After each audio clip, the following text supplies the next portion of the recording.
আজকে আমি রান্না করবো মুরগির গিলা কলিজা। পেঁয়াজ দিয়ে দিলাম। অনেকে এই রেসিপিটাই খেতে চান না, কারণ হচ্ছে হলো গন্ধ করে।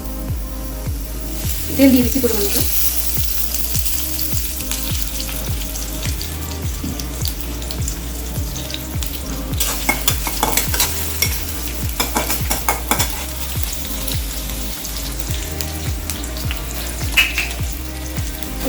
মুরগির গিলা কলিজাটা একটা হচ্ছে হলো আপনার কিছুটা বটের মতো গন্ধ থেকে যায়, অনেক সময় খাওয়া যায় না,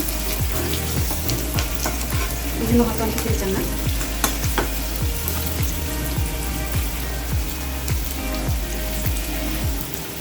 আমার পেঁয়াজটা যখন একটু ভাজা ভাজা হয়ে আসবে তখন আমি অন্যান্য জিনিস এর মধ্যে অ্যাড করা শুরু করবো।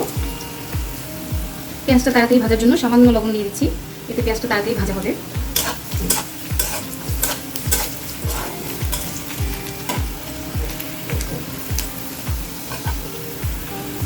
আমার পেঁয়াজটা প্রায় ভাজা ভাজা হয়ে এসছে।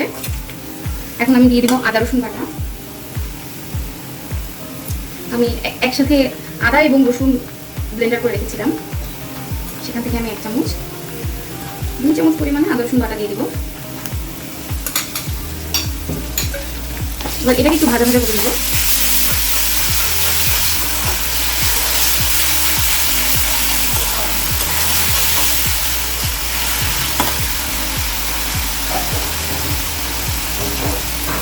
আর দিয়ে দিচ্ছি পরিমাণ মতো লবণ।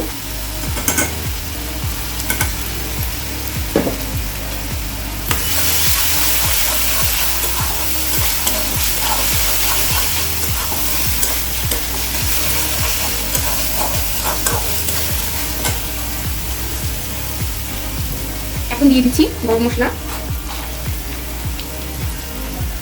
এলাচ, 5 টুকরো এলাচ। আঁচটা একটু কমিয়ে দিলাম।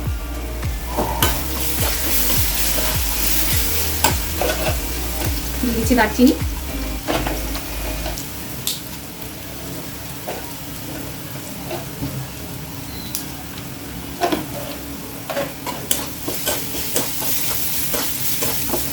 মশলার একটি ঘ্রাণ অলরেডি চলে এসছে।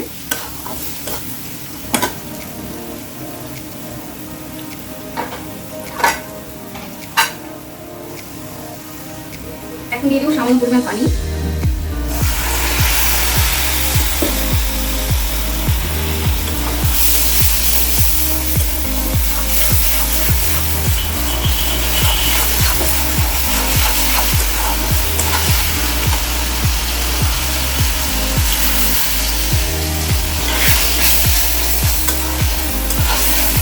দেখুন কি সুন্দর একটা কালার চলে এসছে।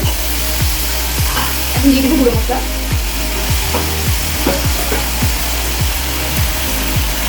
মরিচ গুঁড়ো 1 চামচ, হলুদ গুঁড়ো দিচ্ছি 1 চামচ,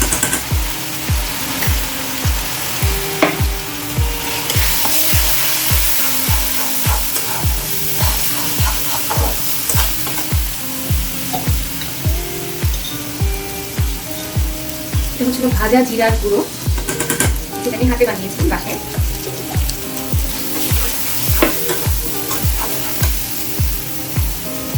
সামান্য পানি,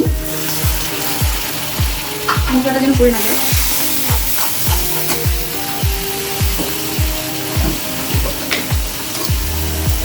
দিয়ে দিচ্ছি ধনিয়া গুঁড়ো,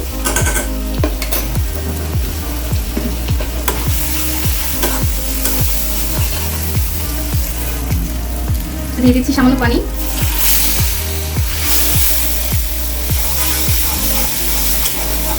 মশলাটা যদি আমরা এইভাবে না করি সেক্ষেত্রে একটা গন্ধ থাকতে পারে। তবে একটা টিপস হচ্ছে হলো মুরগির কলিজা, মুরগির গিলা কলিজাটা যখন নিয়ে আসা হয় সেটা যদি সাথে সাথে রান্না বা যেদিন নিয়ে আসলে সেই দিন রান্না করা হয় তাহলে অনেকটাই স্বাদটা পরিবর্তন হয় না এবং গন্ধ করে।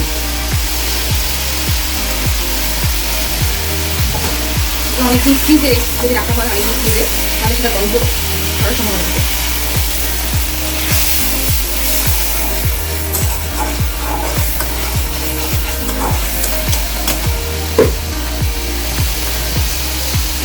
আমি দিয়ে দেবো আমার গিলা কলিজা মুরগি।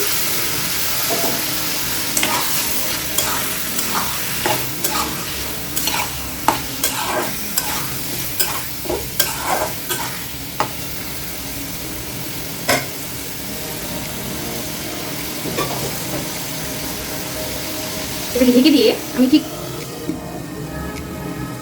5 মিনিটের মতো অপেক্ষা করবো, জালটা একটু কমিয়ে নেবো। 5 মিনিটের কম সময় করতে পারবেন। ঠিক 5 মিনিট পর চলে আসলাম। আমরা দেখতে পাচ্ছি মানে তরকারিতে কিছুটা পানি ছাড়া শুরু করে দিয়েছে। আমি কিন্তু পানি দিইনি, পানি ছাড়া শুরু করে দিয়েছি। আমরা এখানে ঢেকে নিব এবং পানিটা শুকিয়ে নেব।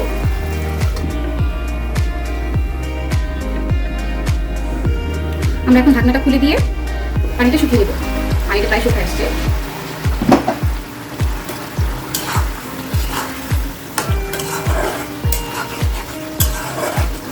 পানিটা শুকিয়ে আসলে আমরা ঝোলের পানি দিয়ে দেবো। সি দ্য কালার, কি সুন্দর একটা কালার চলে আসছে।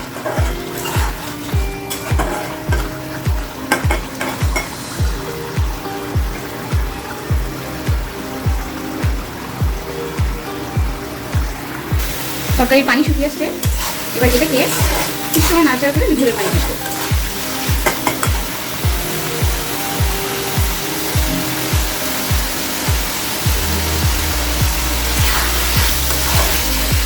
আর কিছুটা অল্প পানি দিয়ে একটু ঘুমাবো, একবার দেওয়া হবে। পরে পানিটা শুকিয়ে আসছে এবং ঝোলের পানি।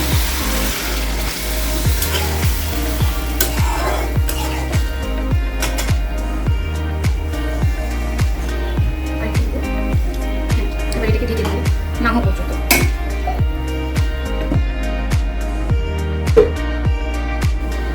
আমি এখন ঢাকনাটা সরিয়ে নিব, আমার ফ্রাই হয়ে গিয়েছে।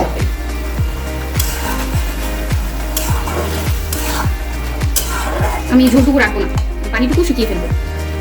অল্প পানি থাকবে, মাখা মাখা যেভাবে হয় হালকা মাখা মাখা রাখবো।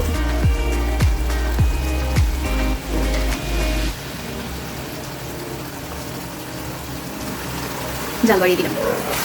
ঝোল প্রায় শুকিয়ে এসছে, একদমই শুকিয়ে গেছে বলতে হবে। এখন আমি নাড়াচাড়া দিয়ে জাল বন্ধ করে দিব।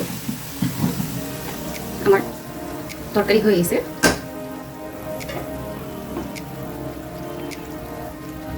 ঢেকে রাখবো।